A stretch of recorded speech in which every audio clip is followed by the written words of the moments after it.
Shalom saudara, pernahkah kita mendengar selentingan ucapan di kalangan orang-orang Kristen yang mengatakan bahwa insan Pentakosta suka ngawang-ngawang atau tidak membumi? Apakah benar orang Pentakosta hanya peduli tentang karunia-karunia roh, kedatangan Tuhan Yesus yang kedua kali, dunia roh, dan hal-hal lain yang mungkin dianggap abstrak atau tidak relevan bagi kehidupan manusia di bumi pada saat ini? Tentu saja tidak. Insan Pentakosta memang sangat bergantung pada tuntunan Roh Kudus dalam hidupnya sehari-hari. Tapi kita juga membumi dan peduli dengan isu-isu global loh. Mari kita bahas hal ini dari sudut pandang firman Tuhan dalam Voice of Pentecost kali ini. Pada mulanya Allah menciptakan langit, bumi, dan segala isinya. Kemudian Allah membentuk manusia dari debu tanah sesuai dengan gambar dan rupanya sendiri. Manusia diberikan perintah untuk menguasai dan memenuhi bumi sambil menikmati persekutuan yang intim dengan Allah. Ini yang dikenal sebagai mandat penciptaan. Ini artinya kita diberikan tugas untuk terlibat dalam berbagai bidang kehidupan dan memberikan dampak sosial dengan pertolongan dari Roh Kudus. Sebagai masyarakat global, tentu insan Pentakosta tidak dapat berpangku tangan saja dan tidak peduli dengan berbagai isu hangat yang sedang berkembang di dunia. Yang pertama, perubahan iklim. Konsensus para ahli menunjukkan bukti terjadinya perubahan iklim yang diakibatkan oleh pemanasan global sebagai dampak dari kelalaian manusia dalam menjaga lingkungannya. Alkitab menuliskan kisah Nuh yang disuruh Tuhan untuk membangun sebuah bahtera yang sangat besar bersama-sama keluarganya demi mempertahankan kelestarian keragaman hayati dari hewan-hewan yang ada. Nah, sebagai insan Pentakosta yang dipimpin Roh Kudus, tentu kita juga perlu menjadi keseimbangan ekosistem yang ada. Bagaimana caranya? Dengan taat kepada berbagai peraturan pemerintah. Yang kedua, isu SARA, suku, agama, ras, dan antar golongan. Seringkali permasalahan yang terkait dengan SARA banyak ditemukan di negara-negara berkembang. Namun, di negara maju juga terjadi berbagai masalah yang berhubungan dengan isu ini. Contohnya, peristiwa demonstrasi Black Lives Matter di Amerika Serikat yang sudah muncul sejak tahun 2013 dan meledak pada tahun 2020. Di Indonesia, isu SARA seringkali dimanfaatkan dalam dunia politik. Seringkali satu pihak menyebut pihak lain dengan berbagai istilah yang sangat tidak pantas. Hal yang disayangkan ialah ada juga sebagian orang-orang Kristen yang terprovokasi dan ikut-ikutan.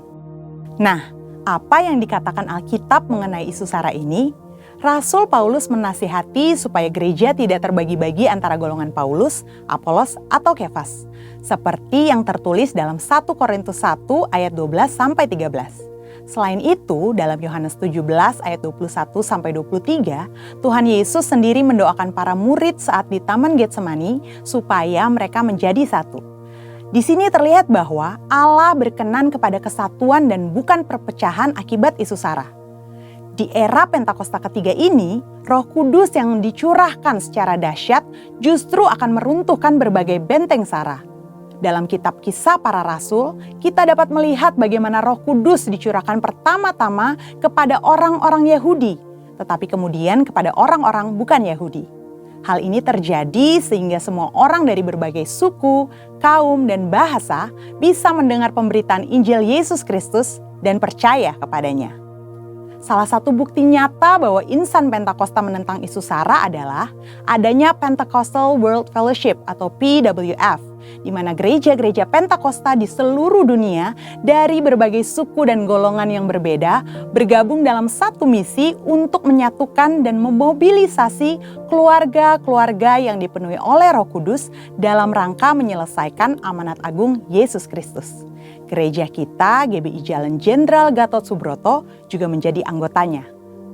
Sebagai insan Pentakosta, setidaknya kita dapat melakukan hal-hal ini untuk mengatasi isu SARA yang banyak beredar. Pertama, kita harus hidup dipenuhi dengan Roh Kudus sehingga kita tidak mudah terprovokasi dengan berita-berita yang ada di media sosial. Kedua, fokus pada kehendak Allah pada zaman ini, yaitu penyelesaian amanat agung Tuhan Yesus supaya menjadi murid Tuhan Yesus. Dari pemaparan kedua hal tadi, dapat dipahami bahwa kita sebagai insan Pentakosta perlu peduli dan turut serta berperan aktif dalam mengatasi isu-isu sosial kontemporer yang berkembang di masyarakat kita, baik secara lokal maupun secara global.